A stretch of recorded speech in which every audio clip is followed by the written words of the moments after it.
Good morning, YouTube. 3G Racing here, coming back at you with another video today. We got the 3G Eclipse, working on it, getting ready for autocross tomorrow. I got a brand new ST Suspensions Swaybar I'm throwing in, so let me go give you guys a good look at that, and let's get right into the video. Alright guys, so here's what came in the kit. We have the ST Suspensions Swaybar. We got two mounts that came with it, and then some grease just thrown to get the mounts in the rubber there. But yeah, so we're going to throw this in here today and hope for the best. That should definitely be a good upgrade over what we have. I talked to a whole bunch of 3G guys. This is what they all recommended, so I'm gonna throw it in and we're gonna test it right away tomorrow. And yeah, dude, I'm excited. It's about time we get something upgraded on this car, make it a little more competitive in the class. So let's get right into it. So as many of you probably know, this is the current rear sway bar setup that we got going on here. It's just stock OEM.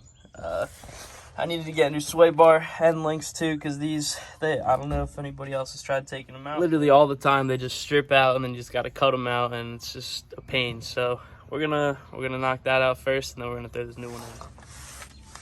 All right, y'all. So step one complete. Got the sway bar end links cut out over here. So now we just got to take out these two bolts here and these two bolts up here, which the top one might be a little bit of a pain, but I think I can just get a smaller socket. And then this old sway bar will be ready to come out, so let's get right into it.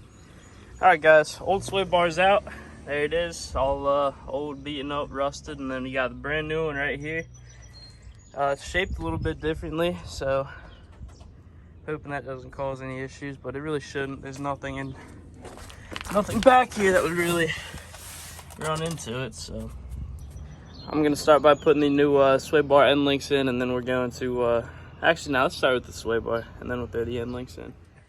All right guys, so the sway bar is all in, ready to go. It's buttoned up there. Just make sure when you're putting it back in you have it the correct orientation there, and take it for a test drive here in a second, but it's got to get it all tightened down, and then we're gonna let it rip. All right, y'all, so everything is tightened up, ready to go. We're gonna go take this thing for a rip here shortly. So ignore all the rust. I know it's kind of ugly under there, but that's why we're upgrading these parts first, and then we'll worry about all the rust later. So yeah, let's go rip this thing.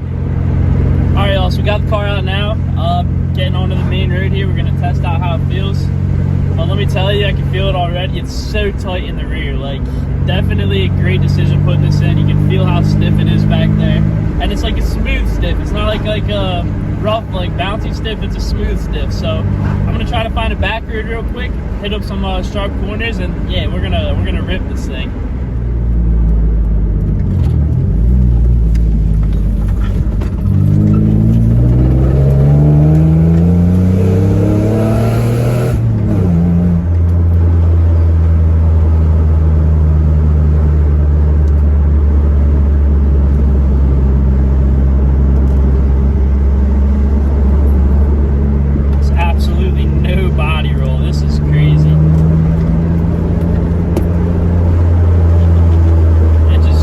It just hooks.